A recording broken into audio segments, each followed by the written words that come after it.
Dwight here. Got to my showing a little bit early, and I called my lender because I was getting a lot of calls about people wanting to be pre-approved. I've been doing a lot of pre-approval consultations and getting a lot of questions.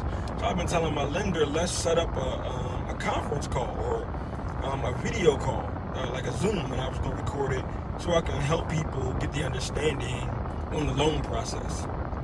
He was stallballing, wasn't really, I guess, comfortable with the video, I don't know. So I called him and just recorded the conversation on another phone, and I told him I was doing it. And so for all you who are looking to buy a home and still kind of in that research phase and preparation stage and phase of preparing to buy a home, this video is for you. Stay tuned, listen in, get your pen and pad ready, get ready to take some notes and learn about the loan process here with the right realtor for you. So, what would you say is like the basics for somebody trying to get pre-qualified? I'll give you, this is, I use the same spiel to everybody. I said, I use, the first thing I ask, have they ever bought a home before? So if they've been through the process once, at least they're familiar with what the process is. But most people, that you're referring aren't. So I use the word PACE, and it's property, assets, credit, employment, or earnings. Mm-hmm. So those are the four areas that you address. What are you buying? Single family, condos, new construction, mixed use. What you buy affects financing. Assets, it's how much money are you working with and where is it coming from? I always tell everybody assets and aggravation go together. We have to source where all the funds are coming from. And they have to be from allowable sources. Credit, two aspects. What are your credit scores and what are your current debts? And then employment or earnings, it's what do you do for a living and how do you get paid? Okay. And that's, then I go through those, then you go through those questions and I start with employment. It's like, who do you work for? How do you get paid? People get paid differently. Mechanics get paid piecework. Then you have salary bonuses, salaries, commissions, and all of the income is treated differently. Mm-hmm. Okay. So that's my qualifying PACE: property, assets, credit, employment. So what about credit score? Because the credit score sometimes is different based on the situation, right? Well, the credit scores that people get off the internet are not the mortgage credit scores. There's literally dozens of different credit scoring models, and everybody uses their own model. Fannie and Freddie, FHA, they have basically it's a mortgage model, and they are different from Bank of America's or Discover Cards or Credit Karma, all of that. That's good. So what is like the baseline score or the lowest score somebody can get pre-approved with you with?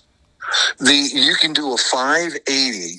We'll still do 580 credit scores, but if you're under a 620, there are certain criteria you have to meet to do a 580. One is you have to have reserves after closing. You have to have 3 months reserves. There can't be payment shock. They have to be renters. And the reserves are that 3 months of the mortgage payment or? Correct. Okay. So if you have $1,000 a month mortgage payment, then you have to have $3,000 in the bank after closing, and it can't be gift. Right. Okay.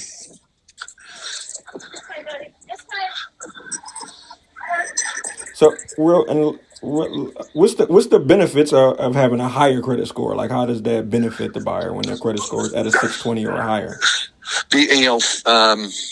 FHA charges higher credit scores, or higher interest rates.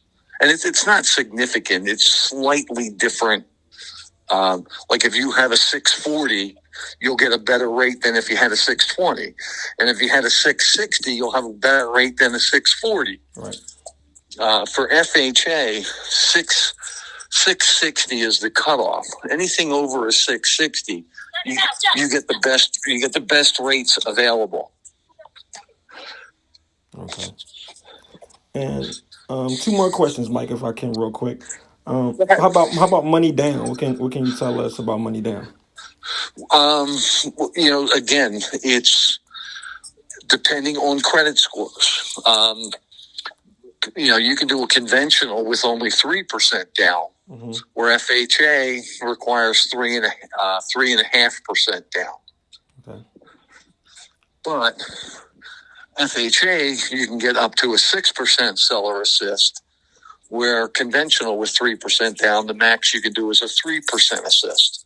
Okay. Once you get into conventional financing, the credit scores really become important, because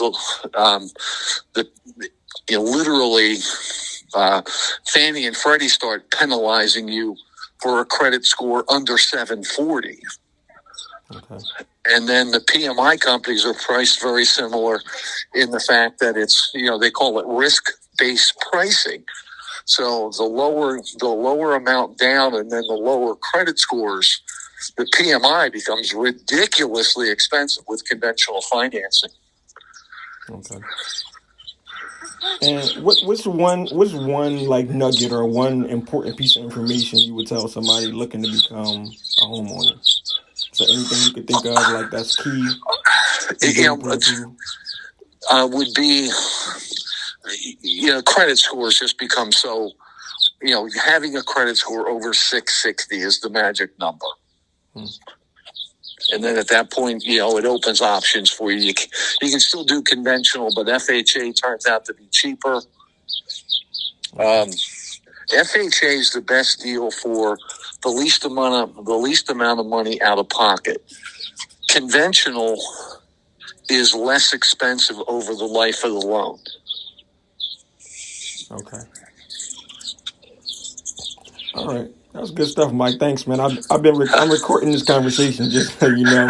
So I got my interview questions. I'll chop it up and edit it, and I'll send it over to you. All right. Thanks, Dwight. Thanks. See ya. Bye.